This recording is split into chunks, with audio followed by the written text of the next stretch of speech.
you can spend your own money on yourself.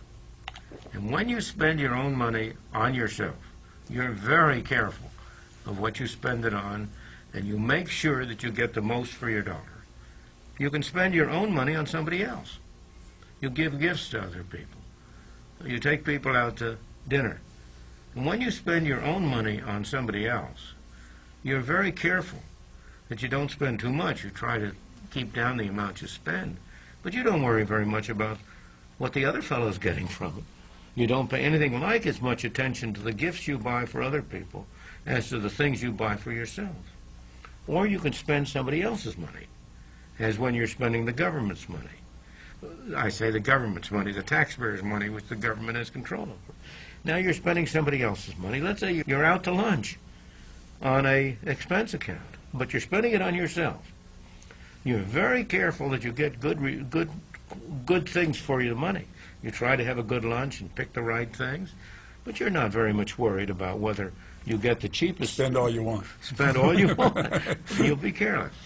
Now, what happens when you spend somebody else's money on somebody else? You're a distributor of welfare funds. You're not going to be anything like as careful in spending somebody else's money on somebody else. So there are 4 ways in which you can spend money. And we have in our book, Free to Choose, a little box which shows this.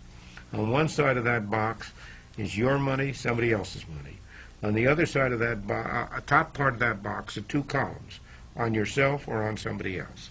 And that corner box where you spend money on yourself is when you really get your money's worth. And the rest, the worst of all, is the right-hand box, when you spend somebody else's money on somebody else. And that explains the schools today. That explains the schools today. You're right. All so-called public schools, government schools, people are spending somebody else's money on somebody else. The teacher isn't spending his own money on the children. He's spending the taxpayers' money on the children. And that goes throughout the system, absolutely.